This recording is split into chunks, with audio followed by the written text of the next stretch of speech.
So, the second half of Amphibia Season 3 is airing very, very soon.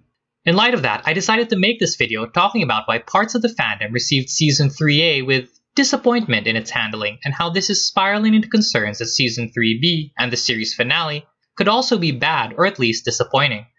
Which on the one hand, I feel is a little unfounded given how great the crew are at delivering us season finales. But I will admit that while I overall like Season 3A, it is not as good as Season 2B, and I do feel it is a little bit fillery, and that given how many loose ends and emotional moments need to happen in Season 3B, I can understand why people are worried, and would have preferred that things were handled a little differently. But first, I'd like to address a defense against criticism of 3A. It's been said that perhaps the fandom are expecting things from the show that it is not interested in doing, and while to an extent that's certainly true, there's more to it than that. A piece of media shouldn't be criticized for not being something it was never trying to be.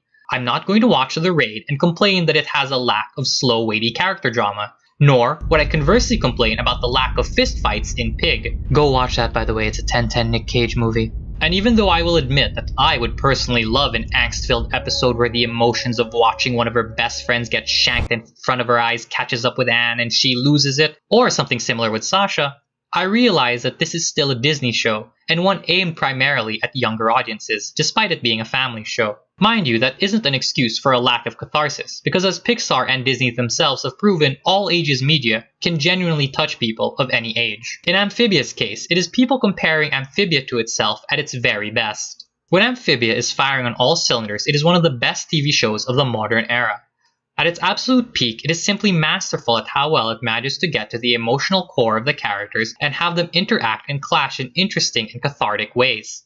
Many fans will sing all the praises for the seasons 1 and 2 finales, but it is not just those episodes, it is everything that surrounds them. Season 1's finale would not work without all the background buildup of the Toe depression, without the Sasha in Charge episode, without us seeing Anne's character growth from somewhat unlikable to likable, and without us seeing her relationship grow not just with the planters but the whole town of Wartwood. And as for Season 2, just think of how many things had to come together to make that finale as amazing as it was. How much time did the show spend making us care for Marcy as much as Anne does? How many months did the fandom debate if Marcy was sus? Have you ever heard of Among Us, Gregory? How much time did we spend building up King Andreas? How much time did we have for build-up of Sasha's eventual return and her conflicted feelings before she finally met up with Anne again? Season 2B is the peak of the show, because it starts out strong and continues to build up momentum until it gets to a home stretch that's just simply amazing.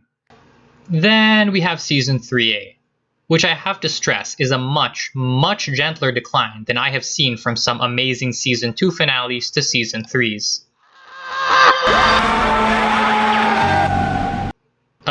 Where was I? Oh right, Season 3A. It's still good, but it's not the peak of the show, so I can understand some people's apprehensions about Season 3B and the series finale. Therefore, I think it would be good to look over Season 3A and see the good and the bad and decide whether or not the fears for Season 3B are founded or not. And yada yada, everything after this is my opinion, etc., etc. Why don't you back it up with a source? My source is that I made it the fuck up. The start of Season 3 is a really strong episode. You begin with establishing the planters as the fish out of water or the frog out of pond of this season. Then Anne meets with her parents and it's really well done. It's properly emotional without getting too dramatic and clashing with the tone of the rest of the season. It manages to be both quiet and heartfelt. The following lockdown montage is great too, showing that her parents are acting quite logically in keeping Anne and the frogs hidden from the world, as well as showing that her parents are becoming overprotective in light of her having gone missing, which is what you'd expect of parents. Then the show decides to add an element of danger and tease us with some lore by introducing the robot assassin, as well as showing us that Anne still has control over her blue powers to some extent. Like I said, it's a great episode and among my favorites, and if all the episodes of the season were like this, I don't think anyone would have any problem with this season. However, I feel there is a slight blemish on the episode, and that's Anne's reaction to Marcy potentially being dead. Now, while I do feel that Anne's reaction is at least partially cope, and maybe a bit of Disney meddling, I do believe that there will come genuine relief and more emotional outpouring when she confirms that her friends are indeed alive instead of just hoping so. Because don't forget, Anne has no reason to know about the healing pods. But this episode did have a lot to do, and it handled it well enough. But if you did have a big problem with this, that might continue with the rest of the season. The next 4 episodes are also pretty good. 3 of them are good startup episodes expanding upon the status quo of the 3-way relationship between Anne, her parents, and the Planters, and 1 is a Sasha episode, and it's kind of hard to mess up a Sasha episode. However, it is in these episodes that I can see a bit of the weakness of this season. Some episodes can feel a bit unneeded, while others feel like they should maybe be longer. Case in point, Hop Till You Drop is certainly a weaker episode here. I mean, sure, Hop Till You Drop is a funny episode, but did we really need an episode dedicated to the Planters first getting used to Earth society, when that's at least partially the plot of half the episodes of this season? Especially given that if we're being honest, Thigh Feud and Cat Sitting and future episodes still work even without this episode. Hop Till You Drop even creates a weird nitpick of Anne's schoolmate recognizing her and starting to gossip with her. And this is never brought up. Because I mean really, I have never been a middle school girl, but I have been in middle school, and drama and rumors spread like wildfire. How does one of 3 missing girls reappear not cause a stir? And sure, you can point to the St. James Middle School reporters who we briefly see as a stir, but really, no police, no teachers, none of the other girls' parents, not anyone who would potentially cause a fuss about one of 3 missing girls returning. It's just weird. And yes, you can call this a nitpick, but it is going to bug some people, and it bugged me just a little bit. I'm also not the biggest fan of Thigh Feud. Despite me accepting that Sprig is the second main character and honestly kind of liking him, I really don't think he needed an episode like this, because it's pretty obvious to everyone that the Boonchoys are going to end up loving the Planters anyway. Plus, imagine a hypothetical scenario where instead of bringing this up and having an episode dedicated to it, it's like a lingering background detail that gets resolved in another episode. You know, more build-up, better payoff. Also, personally, I don't like it when a character ends up rewarded for doing something that's bad. And honestly, the resolution of this episode doesn't hit nearly as hard as the end of Cat Sitting, wherein Mr. Boonchoy tells them, "You 3 took my daughter into your home when she needed it most. You kept her fed and safe for 5 months just out of the kindness of your heart. You will never owe us anything. Ever." There's just something really touching about that scene, and it also nicely serves as an adequate explanation for why they basically get away with everything else that goes on. Let's not forget the Sasha episode, which I feel is good, but I can agree with the complaint that it's a bit short. Because while we could already see that Sasha was at the cusp of a turning point, hey, that's the title of the episode. Back in True Colors, I still think making the section longer would have been the right choice. Don't forget, we don't get much direct interaction between Sasha and the residents of Wartwood during her stay at the end of Season 2B. So a slower buildup of her guilt, her coping with the situation, along with prolonged interactions with the Wartwood residents could have been really good in building her turning point. You could say it's a fan base having been spoiled by the previous season giving us so much Sasha, and Marcy. But really, can you blame the fans for loving the characters and wanting them to show up more in the first half of the season? It's not unfair for fans to want a 22-minute episode of someone we aren't going to see for months. And this is true for Marcy's episode as well. All that being said, the episodes were fine. Good even. Like I said, I don't hate the season in any way, and these are pretty good episodes. The biggest strength of these episodes, I feel, is that there's a clear intentionality behind them. Each episode has a logic of why it exists, and I can't fault the crew for creating them that way. I mean, of course there's an episode that explores the relationship of the Boonchoys and the Planters, and of course Sprig gets a special one to himself. But I don't fault people for wishing things had been a little bit different. The next 2 episodes, Fight at the Museum and Temple Frogs, are a great encapsulation of how fans want the season to be versus how the season is. Fight at the Museum is a very strong episode. It's the payoff for all the little background moments of Anne being worried on her computer and focusing on Amphibia. It has the return of the frog assassin and it moves the plot forward. And it has a nice message that even helps justify the slower pace of this half of the season. Because really, Anne can only throw herself into trying to get back so hard before she burns herself out. And continued in the next episode, it shows that she still has a sense of urgency despite deciding to slow down. However, speaking of temple frogs, I'm really mixed on the episode. On the one hand, it's the best Thai or even generally Southeast Asian representation Disney has done. Get out, Raya, you suck. And it's a neat little episode with one of the best stills in the series, but it really does feel like filler. I mean really, the end of Museum just seemed like it happened that way so that we could have the cool lore revelation at the end of this half of the episode instead of it being at the end of the first half of the episode. And this episode continues the whole, even more people definitely know that Anne is back after being missing for 5 months, But somehow, this information never makes it to Sasha or Marcy's parents, or like the FBI, or anyone else who would really care that a missing child has returned. And I know it's a joke, but really, no one questions that the planters are frogs. This half and half feeling continues on to the next episode pair, Fixing Frobo and Anne's Terminator. Anne's Terminator is really great because once again, it has plot progression, character growth, great action, and actual emotional moments that all shine through. Really, I don't think you can dislike that episode and claim to like Amphibia. However, Fixing Frobo is honestly kind of eh. I'll let my own personal bias show by stating that Polly is my least liked planter, so her episodes are always a bit weaker to me. But honestly, this episode, despite being funny, doesn't really compare to the latter half. And it's kind of annoying that Polly has already basically learned this lesson before. And once again, a character does something that the show acknowledges is wrong, and they are rewarded for it. But at least it has the inadvertent consequence of alerting the robot assassin in the second half. As for Mr. X and Sprig's birthday, they're alright episodes. Mr. X, the character in the episode, I actually really like. I don't know what it is about Mr. X, he's just kinda neat to me. I just think they're neat. And I'm a sucker for, actually yeah, the adults in this kid's show are competent. So both him and the Boon Choys being competent is a real treat for me. And really, if he's going to show up again, he might as well be slightly intimidating.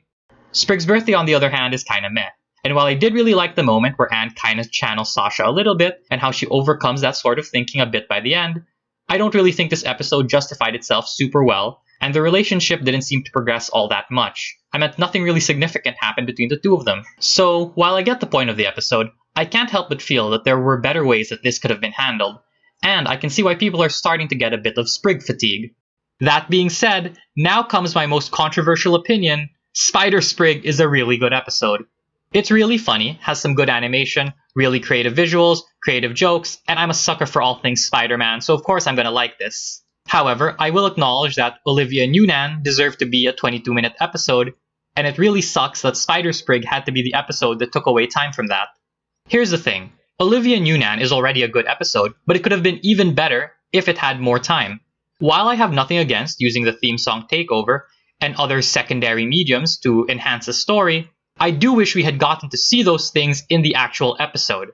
Because even though they are canon and they happened, having been shown them in the episode would have been so much better. Because here's the thing, for all the context that we know about the relationship between Olivia Newnan and Marcy, most of it comes from this episode and the theme song Takeover.